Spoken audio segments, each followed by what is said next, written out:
stand? Yeah, I'm gonna go over. Yes.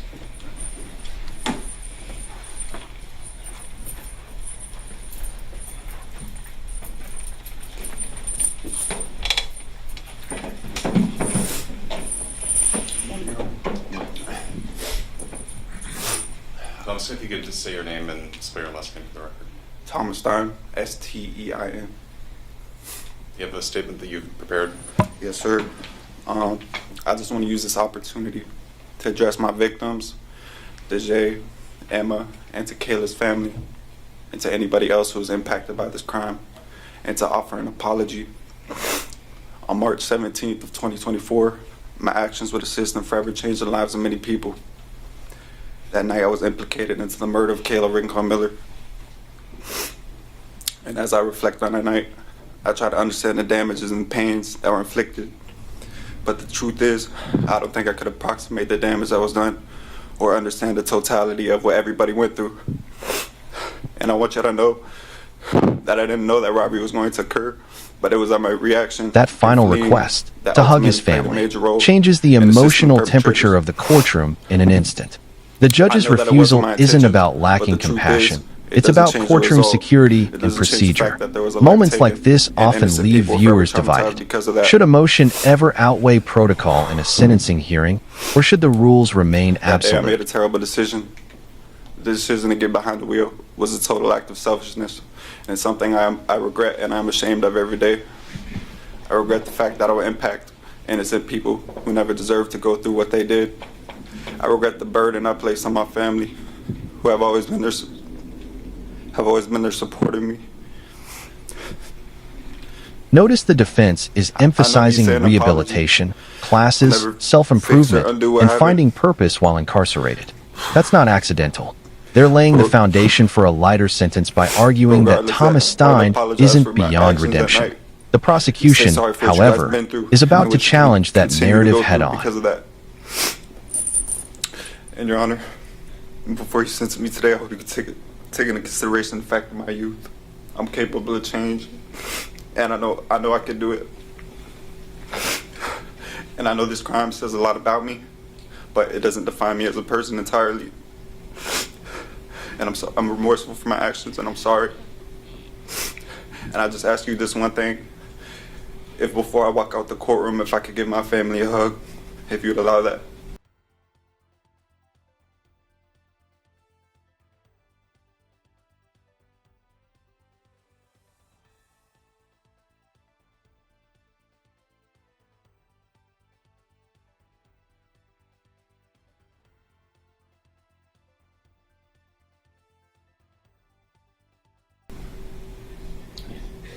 No, I can't grant that request in here. Okay, that's fine. You can say goodbye, but you can't have any physical contact. Okay. All right. That's all. Okay. Thomas, have you, while you've been incarcerated this last 844 days, have you completed any classes? Yes, sir.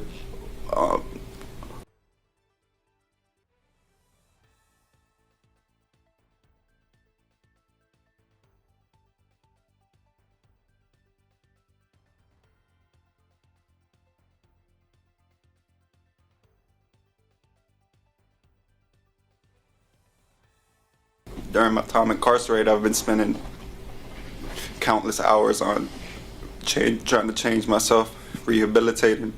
I've done countless courses, man, countless days and days, trying to find a purpose. Nothing further, Judge. Thank you. Okay. All right, you can step down, sir.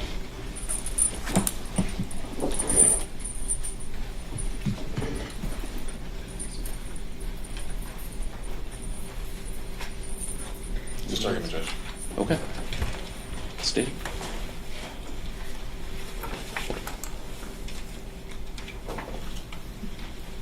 If I could first point out that the PDR that you referenced as well as the PSI are up for the court to consider. Within the pre-sentence investigation, the court I'd ask to note that the defendant does have adjudications of guilt as to felony offenses, and I wanted to talk a little bit about those. They're listed on page 4 as a burglary of a conveyance, and there's an error here in that it just says August 13th, the Lee County count 1 burglary of a conveyance, and it says what the outcome was. And I think it's important that the court note that the defendant was on pending juvenile charges at the time of this offense, which is what led to that ultimate resolution, and I believe it happened here in front of your honor. Those cases ended up being direct filed as a result of this case coming to adult court. And in fact, there were 2 cases, not just one. They are both for burglary of a conveyance. And those were 23 CJ 4781 and 23 CJ 4782. Here's the prosecution's central argument, and it's a major turning point. Rather than portraying Stein as a teenager who fell in with the wrong crowd, prosecutors are flipping the script completely. They're arguing he wasn't following bad influences. He was the bad influence. That distinction could carry enormous weight during sentencing. And I bring those up because I think what we've heard a lot from Mr. Stein's family is that this theme that he was hanging out with the wrong crowd, or he was being influenced by people who didn't have his best interests in mind, and it was causing him to make poor choices. And what we know from the case he was already facing in juvenile is that there were 2 individuals car hopping. One of them was the active party doing the car hopping, jiggling on door handles, going into the cars. Both individuals are wearing masks, while the other person is standing as the lookout, and it was captured on video. Later in that night, law enforcement chased an individual who appeared to be loitering and prowling. That person fled. In the course of fleeing, they lost their shoe, and they lost their cell phone. And ultimately, it was identified that Thomas Stein was both the person who fled from the police, as well as the person who was doing the active car hopping or trying to break into those cars. And that's ultimately the charges he faced. And those cases are important because at that time, Mr. Stein, wasn't the tag along acting as the lookout. He was the person doing the burglary.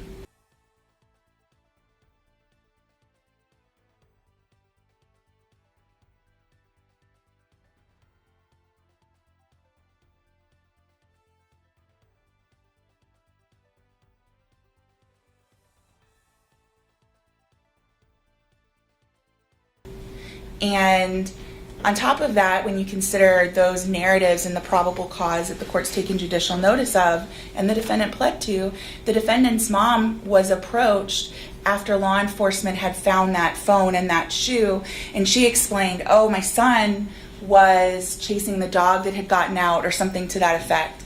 And I understand that Mrs. Stein has faced something tragic here in what her son is dealing with here in court, but I think it demonstrates that Thomas Stein isn't the person who is being influenced by others, but Thomas Stein is the bad influence.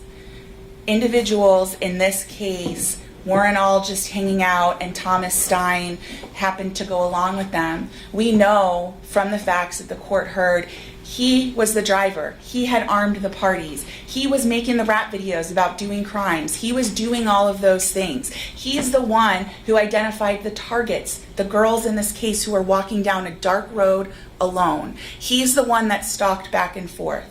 Now the prosecution shifts away from the defendant and back to the victims, a common but powerful strategy during sentencing. At this stage, the court isn't deciding guilt anymore, it's deciding punishment. That means the lasting impact on victims, their families, and the community becomes one of the most influential factors the judge must weigh. The death of Kale Ring Miller and caused the harm that has been suffered by Luann Deja and Emma Wright. The jury did not find that he pulled that trigger, but as the court knows, everything that he did that night is treated the same with regard to his involvement.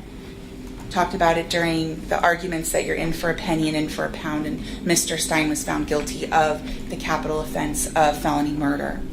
So I wanted to point that out about the PSI and make sure the court was aware of it.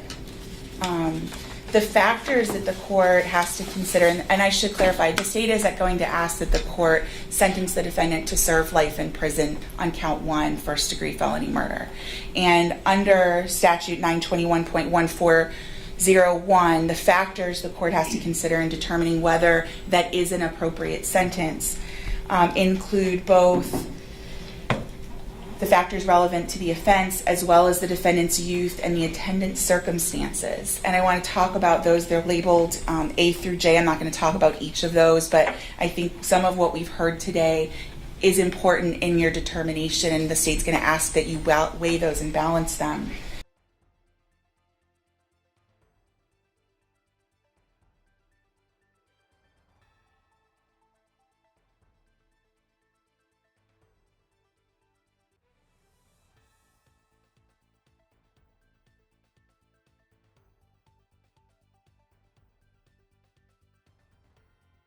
One of those is the nature and circumstances of the offense committed by the defendant. I'm not going to rehash what we heard at trial and what I just discussed, but this was not an accident. This wasn't the intention of going out to commit a robbery. Was clear from the evidence that was introduced at trial, and ultimately it's what the jurors found occurred, because they did find the defendant guilty of felony murder. So the intent was to commit a robbery that ultimately resulted in the death of Kale Ring Miller.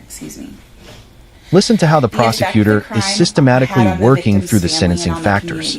The argument is that Thomas Stein had family support, educational opportunities, and stability, meaning this wasn't a crime born solely from hardship or neglect. Whether you agree or disagree, the goal is to convince the judge that youth alone shouldn't justify a reduced sentence. You heard that the impact didn't end that night for Kayla's family, and it certainly didn't end for Emma Wright and Luann DeJet and their families. This has been a continuing experience for them, and as Ms. DeJet said, it's something that she will experience for the rest of her life, the loss of her friend Kayla, as well as the trauma associated with being the victim of a robbery or attempted robbery that night. You heard a lot about who Kale Ring Miller was, and that loss from this community is tremendous, and the court can and should consider that, and we're asking you to do so. The court should also consider the defendant's age, maturity, intellectual capacity, and the mental and emotional health at the time of the offense. The state would agree that the defendant in this case did suffer a loss, and that his father passed away when he was at a very young age. However, what you also heard here in court from his family is that he had an entrepreneurial spirit, and that he was goal-oriented, and that he worked every day to do things to better himself, to help his family. He demonstrated a level of maturity that's commensurate with his age.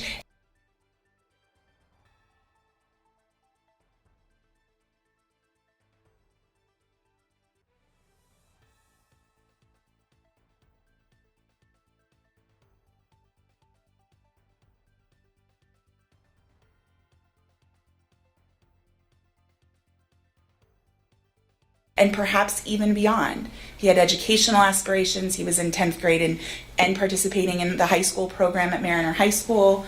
He was doing the things that an individual who holds a high sense of maturity was doing. And so this was not a crime that was influenced necessarily by immaturity. And if there was a component of that, it played a very small role in what Thomas Stein did on March 17th of 2024.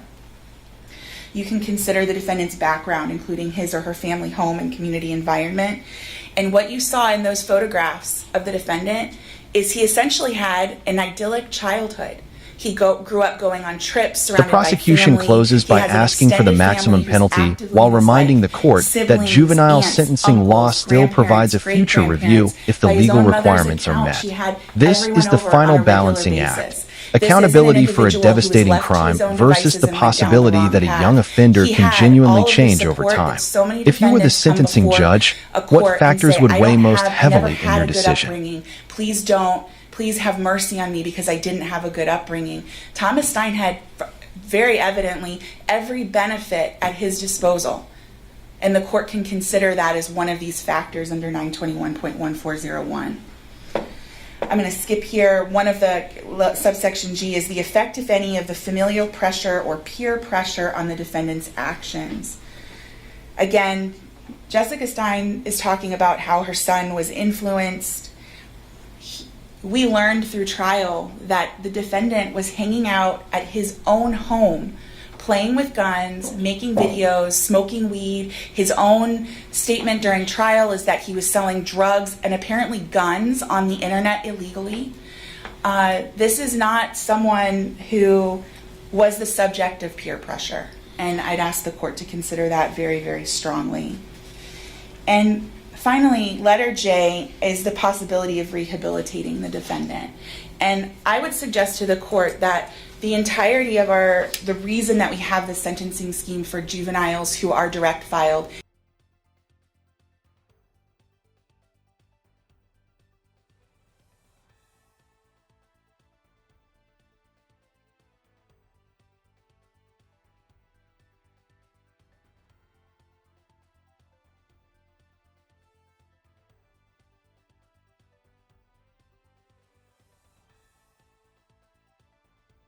involving a review of their sentence is to account for a defendant's ability to have rehabilitation while they're incarcerated.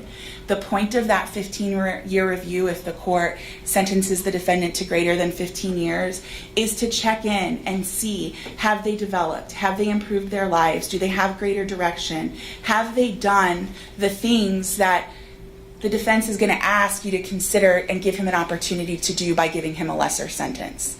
The state's asking the court to give the defendant the full sentence that accounts for the loss of Kale Ring Miller and the trauma suffered by Emma Wright and Luann DeJet, as well as their families. Give the defendant the full sentence that accounts for those losses. And at the 15-year review, the defendant will certainly get the opportunity to demonstrate that as a juvenile at 16, when he was involved in the commission of these offenses, that he has become a changed person because of it. The length of this sentence matters for today. And the state's asking that you do impose a life sentence after considering all of those factors. Again, the state would suggest that if the court imposes anything over 15 years, you have to have a written order and finding saying that he's entitled to that review. As to count 1, the first-degree felony murder, there is a 3-year minimum mandatory that's required because of the finding of actual possession of a firearm. So that is the minimum mandatory associated with count 1. And there's a 3-year minimum mandatory associated with each count because the jury found that the defendant did actually possess a firearm during the commission of the offense.